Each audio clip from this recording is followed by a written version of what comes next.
Orale Vato, welcome to the fourth edition of San Diego Wrestling Stories here on YouTube.com.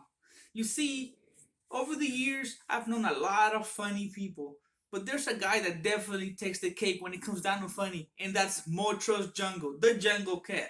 And here's a story about the Jungle Cat and the time he messed up somebody else's interview at a wrestling show. So there was this event one time where we were all gonna dress up like sea creatures, right? It was kind of like a marine science, ocean life thing we were doing, and we were gonna wrestle in sea creature outfits. I remember I was like seaweed and stuff. There was a squid, there was fishes, and well, backstage during this event, Anton Carrillo, my old tag team partner, he actually brought in this dude that was doing an interview with him. He was interviewing Anton Carrillo, and during that event, Montrose Jungle was gonna come out wearing an he was gonna be an otter. He's gonna come out in an otter suit. You know what I mean? And okay, so here we go. We got Anton Carrillo in the back being interviewed with this dude, and then all of a sudden, in the background, we seen Montrose Jungle peeking around. We're like, oh, okay, Anton Carrillo started getting deeper into his interview, and we all know that he's a big baseball fan. So he started talking about. I remember he was talking about a really good baseball game that he's seen, right?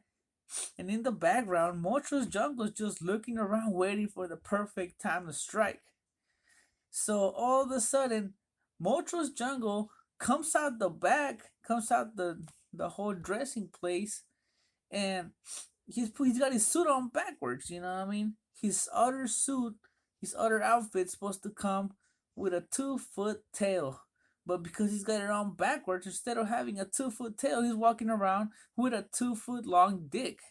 And he's waving it around right behind Anton Carrillo, who's trying to cut this interview. And then all of a sudden, we all start cracking up. They notice that we're all cracking up because Montrose Carrillo's swinging his freaking. I'm sorry, Montrose Jungle swinging his old freaking 2 foot dick around.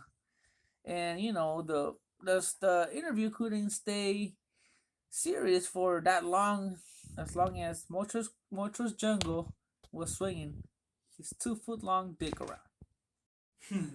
As funny as that story was, there's actually a moral to it. There's something you can take away from it, something to be learned from it. And that something is here in a book written by my boy Baron Rutza from the Ringworms. And the moral of the story is, let me see. Here it is. It says, no matter how good the game is, it will always be overshadowed by a 2 foot dick. Good night, everybody.